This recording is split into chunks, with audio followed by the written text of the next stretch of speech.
Hello everyone, I am going to teach module number 1 Introduction to Engineering Mechanics in this lecture video. So we are going to see the topics Principle of Forces, Resolution of Forces and the Composition of Forces in this presentation. So we shall see about each and everything in detail.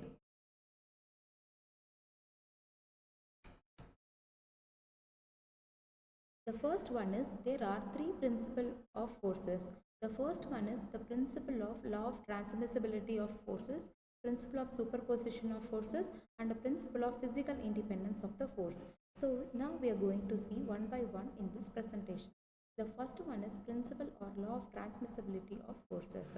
It says that the state of rest or of uniform motion of a rigid body is unaltered if the point of application of the force is transmitted to any other point along the line of action of the force. So it is very simple that when you are applying one force at one end, in the line of action you can transfer that force, right, without changing its magnitude or direction, right. It says that in the block figure you can see this figure. Okay, in this figure you can see a force F is being applied at one point, right. If you want to make the same thing to come downwards means, yes, you can make it, because how means using the equivalent force coupled system means in the same line of action, okay, you can transfer the forces. Because of this no problem will occur in your numerical or in the problem, right. No calculation changes will appear. Whatever the value, for example here the force is 10 kilonewton means for this numerical also the force will be 10 kilonewton only. It remains unaltered. Okay, see, let F be the force acting on a rigid body. Let this be the rigid body at the point A. According to the law of transmissibility of the force is having the same effect, like this can be applied from the point B also. It is possible. That's what the principle of law of transmissibility says. And one more thing is, you know that a force means it's like push or a pull of a body, right. So in any direction you can apply the force, and in the same line of action you can transfer it without any changes. That is what the principle of law of transmissibility of forces says, right.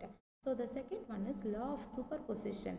It says that the law of already we knew that in the law of transmissibility we can change the force from any point in the same line of action.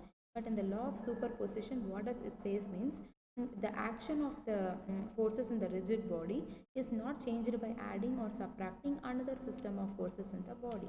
Okay, so here I have an example. For example, here I am applying a force F, right, at the A point. Consider this as a body. Okay, in this body we are applying a force of some magnitude. For example, F is a magnitude. You can apply 10 kilonewton, 20 or 30, whatever, right. So what I am doing is, in the same line of action I am just applying another one more the same magnitude force, that is the same F. Okay, equal and opposite, equal and opposite forces I am applying at point B also in the same line of action. So you can see that there are three forces. So anyway this will be plus 10 kilonewton, consider, right. If this is plus, this will also be plus 10 plus 10.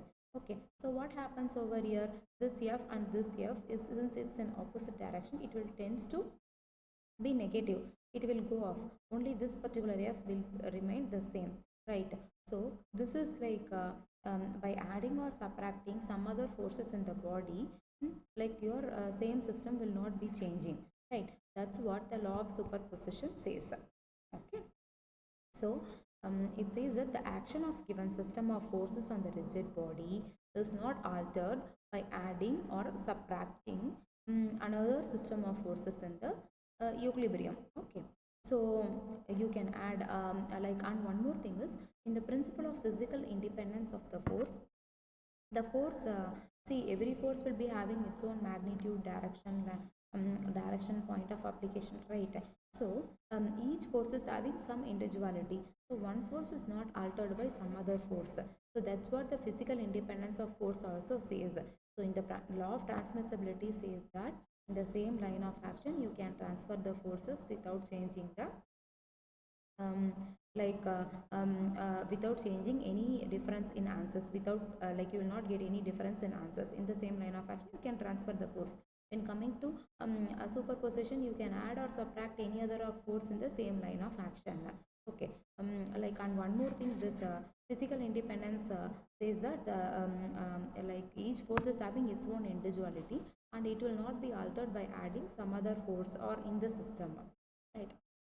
And yeah, the physical independence says that the vertical motion doesn't affected by the movement of horizontal movement. Yeah, see, one force may be in the vertical direction, another force may be in the horizontal motion, but by these two different motions in no changes will occur. For example, when two balls are thrown at a different direction from same height, each reaches the ground at same instant. So it takes it different times, it does not take different times, but see, one will not alter another, right? And that phenomenon is known as the principle of physical independence of the force. So when coming to the force system, it is very important that you need to know about three physical principles of forces. The first one is principle of transmissibility of force, and a principle of physical independence of force, and a principle of superposition of force. So this is going to be if we are knowing these principles only, we can apply it over the numericals, right? And the next one is resolution of force. So as I told that there are direct vertical force and direct horizontal force. It is often convenient to split a single force into two perpendicular components.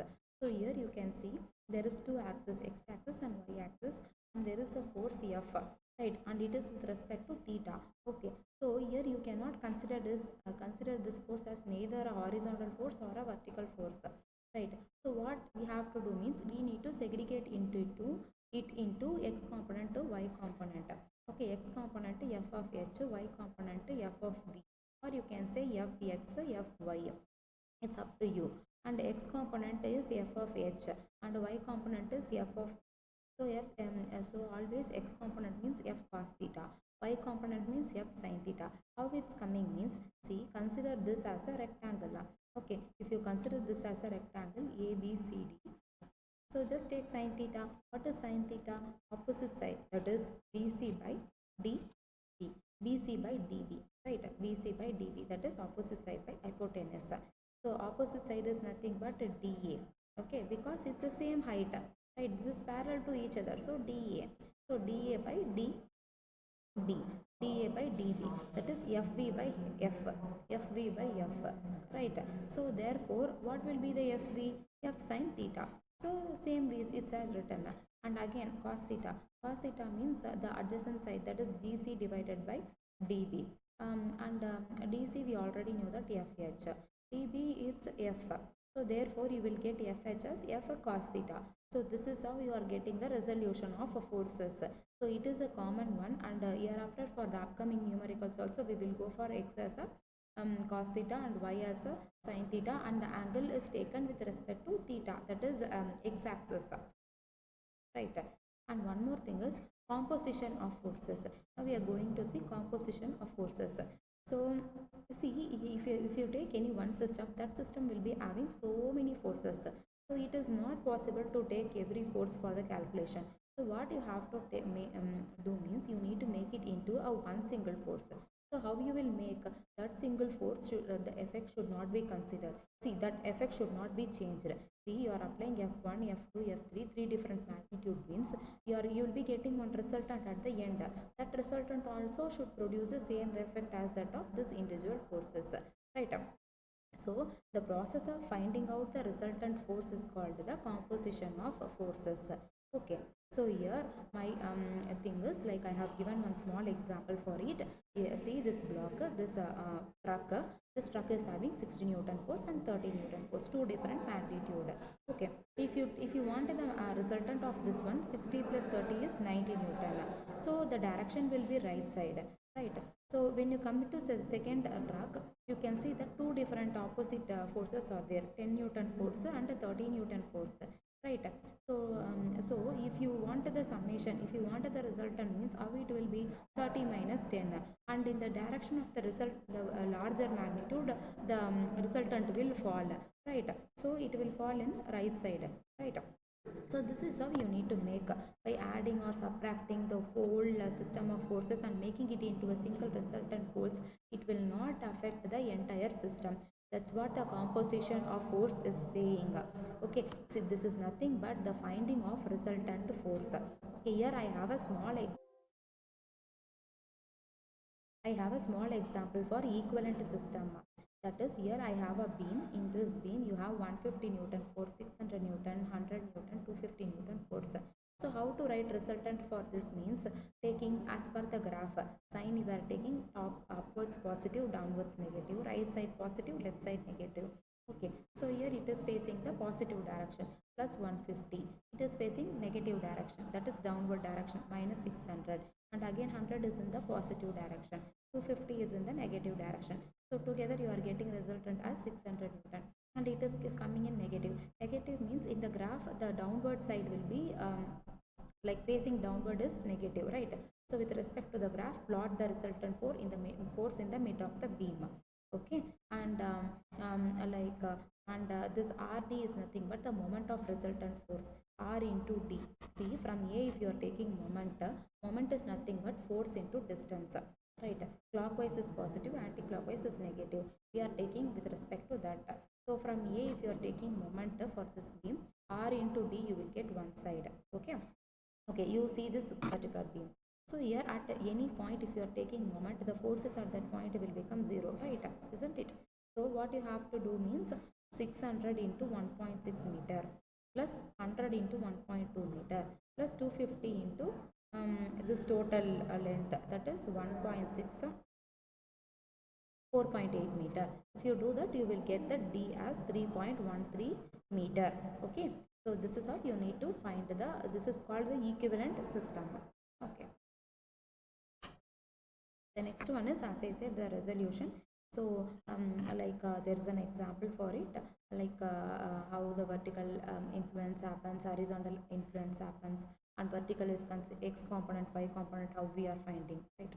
So, and one more thing is, here I have given one small figure. With respect to that, I have framed the principle of resolved paths, means how you need to find the answer for hereafter for upcoming numericals. Means, for example, you are taking one graph and there are four forces with respect to some angles it is located. Means, first step is you need to find the summation of f of x, and second step is you need to find summation of f of y, and third step is you need to find result at r, and fourth step is you need to find the theta, that is tan theta. Okay, this I will let you know.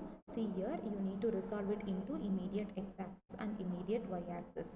Okay, means immediate x-axis is f cos theta and immediate y-axis is f sin theta. Theta is already taken with respect to x-axis. Okay, and f2 also, if you can see, f2 cos theta 2, f2 sin theta 2, f3 cos theta 3, f3 sin theta, f4 cos sin theta 4, and f4 cos theta 4. So this is how you need to segregate, and plus and minus is taken with respect to, see, this is positive, this is negative, this is positive, this is negative. So with respect that, you need to assemble the forces. Finally, you need to put everything into this particular resultant formula, that is r equal to root of summation of f of x square plus summation of f of y square. Finally, the finding of angle of inclination is theta is equal to tan inverse of summation of f of y by summation of f of x. Okay, so I will let you know how to find this resolution of force. As I told, see, if you find r like this, see, this pink lines are the representation of force, and red lines are the resolved one, f cos theta and f sin theta. Okay, so in the first quadrant, if the force is lying, this is how you need to write. So okay, like this. See, here also f sin theta, f cos theta, you can see the figure. And in the third quadrant, force f, why it is, see children, you can ask me why the horizontal component you are taken as sin theta and vertical as cos theta. Means here the angle is with respect to x-axis, but in this figure the angle is with respect to y-axis. Y-axis means in towards x-axis it will be 90 minus theta. Okay, f cos 90 minus theta, and this is f sin 90 minus theta. Cos 90 minus theta is what? Sin theta, right? And sin 90 minus theta is cos theta. That is how this are changing. Okay, likewise, see guys, again, if you find that with respect to y-axis, means vice versa will happen. That's all. So this is how you need to apply the cos and sin for all the forces, and you need to resolve it and substitute in the numericals, guys. So we will meet in the next video. Thank you everyone.